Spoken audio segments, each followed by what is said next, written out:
스님께서 직접 상담해 주시니 더 친근감이 가고 행복합니다. 아들이 만나는 여친이 기독교인입니다. 제가 부처님과 인연을 맺게 된 건 어린 아들이 죽음의 고비에 섰을 때 친정 엄마의 권위로 처음 절에 갔고, 그때 아들만 살려주시면 영원히 변치 않겠다는 약속을 했습니다. 아들의 여친을 반대해야 할지 종교를 포기시켜야 할지 좋은 법문 바랍니다. 어린 나이 때 자녀들은 사상의 바탕을 심어 주셔야 되는데 이미 다 성인이 돼서 결혼할 때에 이르러서 이렇게 갈등을 하게 되면은 이거 상당히 좀 걱정스럽습니다. 그런데 그래도 한 가지는 꼭 있으셔야 됩니다. 이 결혼이라고 하는 것은 사실상 종교를 초월하는 것이 좋다고 합니다. 그런데 그것이 아무에게나 다 통하는 말이 아니고 종교를 초월할 수 있는 정도로 깊이가 있는 분들은 종교를 초월하면 됩니다. 그러나 세상 사람들은 종교를 초월할 수가 그렇게 쉬운 일이 아니지요. 이 아들이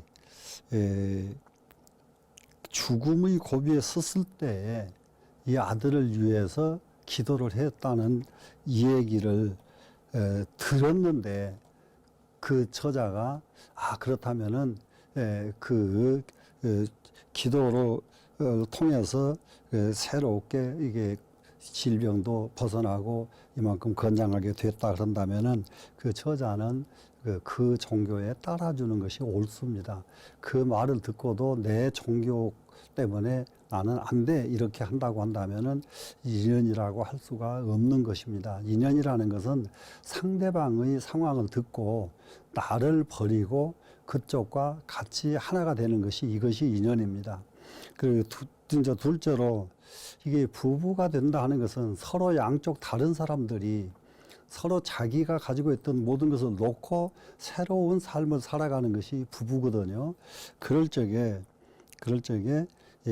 어느 쪽이 일반적인 때에는 그냥 상관하지 않지만은, 그렇다 하더라도 이렇게 특별한 경우죠. 죽게 생겼는데 종교를 통해서 살아났다. 이런 경우는 특별한 경우입니다. 이런 경우는 이 경우를 따라주는 것이 두 번째라고 하더라도 옳다 이렇게 여겨져서 저는 종교를 권장하거나 고집부리지를 않는데, 이런 경우에는 종교를 꼭 바탕으로 가지고 앞으로 이 아드님이 그 종교에 의해서 큰 삶을 살아가도록 할 수 있도록 이렇게 이끌어 주시는 것이 이 어머니가 해야 될 일이라고 생각이 됩니다. 그래서 그렇게 이 저자를 확실하게 설득을 하실 필요가 있다. 그런데 그 설득이 만약에 통하지 않는다면은 그것은 본인들의 의사에 다시 맡기되, 통하지 않는다면은 그러면 부모로서 나는 찬성하지 않는다, 이렇게 찬성하지 않는 의사를 보여주시면 되고, 두 당사자가 부모가 찬성을 안 해도 둘이 결혼하겠다 그러면 너희들 일이니까 그건 너희들이 알아서 하라고 맡길 수는 있어도 그때 찬성하기는 어려운 일이라고 생각이 되어집니다. 그래서 이 불자님이 좀 더 큰 신심을 가지고 이 저자가 며느리감이 감흥을 해서 정말 이 어릴 때의 종교를 같이 섬겨서 이 집 며느리로 되기를 바라겠습니다.